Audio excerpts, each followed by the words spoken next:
The polishing machine is a big, powerful machine. What it does, and especially with jewelry that has anything that can hook or chain, is it can rip it straight out of your hand. There are things that we need to consider, safe ways about going into polishing. Save yourself time, money, heartache.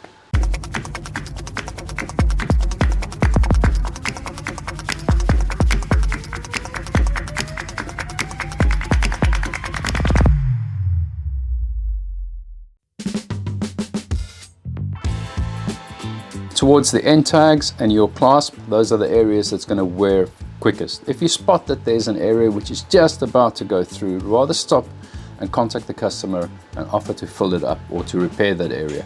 If you're going to bring an area like that to a polishing machine, it's going to have a pull.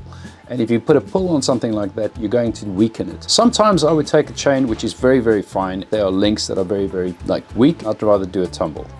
Or I'd rather just do a steam or an ultrasonic. Have a look and see if there's any previous repairs. Make sure that the whole chain is smooth. If there's any part that sticks up because a repair's not been done correctly or a little piece of solder is not worked off correctly, that's a potential place where the mop is going to grab the chain out of your hands. You're going to be looking at the quality of the chain, the thickness.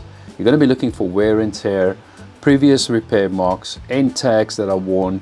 Once you've spotted none of these issues, you're going to go forward and do it with caution. A helpful tip is to take a block of wood and hold the chain behind the block of wood so that the chain is tensioned over the block of wood and moving it up and down, moving it slow little increments down the whole time and repeating the process on the other side.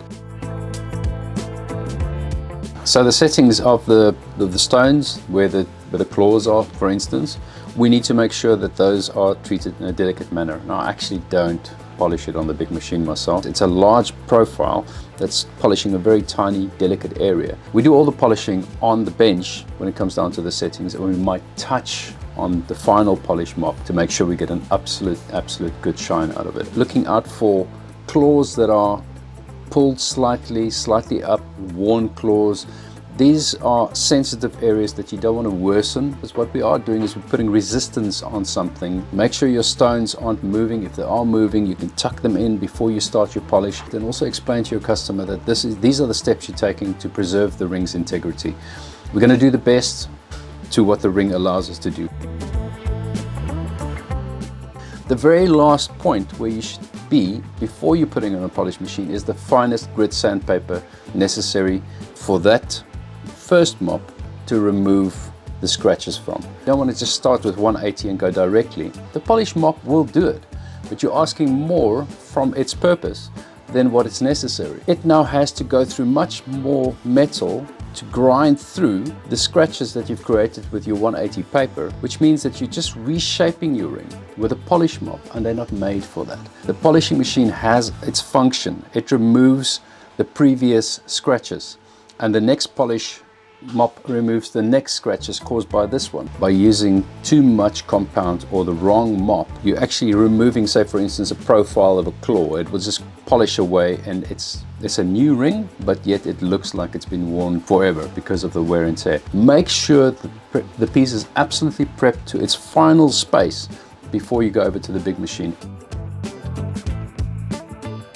I do seal engraving, I do signet engraving, so I know that there's a sensitivity around this, and with the preparation of the engraving I always have to give it a little bit of a matte finish, and I'm running on the finest matte finish so that I can trace my work. Once you've cut the material and you bring a mop to it, you are going to go into the cavity that you've just cut, and you're going to round that edge. A felt mop will help a lot because it's a stiff, rigid mop, and the integrity of the engraving is going to be saved as much as possible.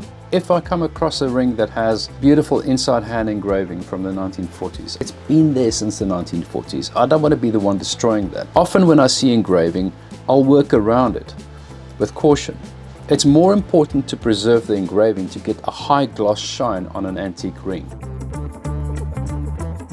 Your mop is going to have one effect on one metal and another effect on another metal. If you're going to bring in silver on exactly the same mop as what you're going to be bringing platinum, you're going to get two very different results. Silver is going to polish away a lot quicker, and you have to handle it with a particular mop. You have to work platinum off with the finest of paper, and then even take a little bit of rubber wheel sometimes and I move it around to make 100% sure there's no scratches on top of it, because platinum wants you to take so much more care of it, and it gives you so much more if you do it correctly. The compounds are important, the type of mop is important. We have a video about this. Now the other thing I want to talk to you guys about, which we will talk to you about in another video, is the whole concept of rhodium plating and plating jewelry as well. Thank you very much for being here. If you find value in the work that we do and the content that we create, please like and subscribe. It helps the channel, it gets us to grow.